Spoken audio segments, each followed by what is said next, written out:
Hey everybody, Brett Masiak with Coldwell Banker Weir Manual coming to you from my dining room and my at-home office. I hope you've been staying safe and healthy and connected with your family and friends in times like this. And to that regard, I'd like to bring a new term to light that I heard in our Rotary meeting that we did this morning via Zoom, and it's social togetherness, physically distancing yourself, because I believe it's important to stay connected with your family and friends in times like this. And maybe it takes a bit of adjustment to the virtual world, but we'll get there soon enough.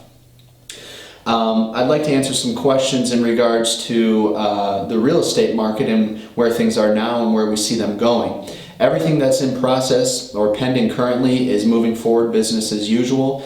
In most cases, appraisals are still taking place just as they normally would. In others, they may be making certain exemptions and allowing for curbside appraisals. Closings are still moving forward.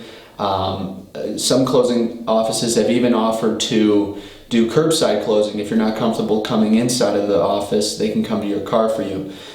In most cases, it's only the necessary signing parties, so agents like myself are not allowed to go to the closings. But aside from that, everything is just as usual. New business has slowed as far as buyers and sellers. What we have seen is an uptick on virtual tours online, but trust that buyers are still out there and they're still active online, though they may not be scheduling the tours in person. What we can predict is in the months to come, when this stay-at-home is lifted, that we're going to see a lot of activity in the market, not only from the buyers, but from sellers as well. A lot of times, and I'm sure in most cases, sellers have been putting off listing their home until the stay-at-home is lifted. I think once it is lifted, you'll see not only new inventory, but you'll see the buyers jumping back in, a lot more activity on that end, new listings, pendings, everything will go up for the near future. The long-term effect is maybe a bit unknown right now, similar to the rates. I mean, rates are volatile. They're still relatively low, but they're volatile, and a lot of mortgage companies are limiting the amount of new mortgages or pre-approvals that they'll write only based on employment and other things that are kind of up in the air.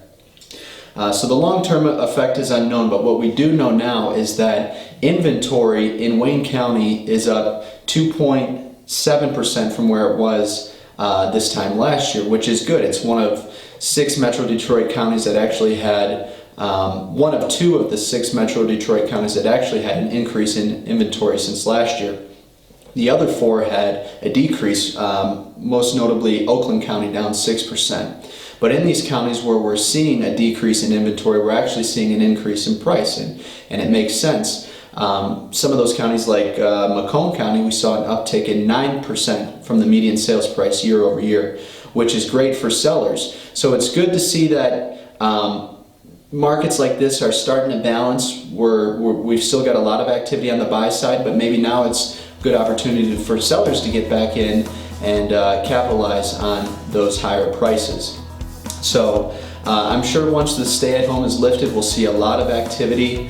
If you have any other questions or you'd like to speak with a lender, please reach out. I'm happy to make that connection.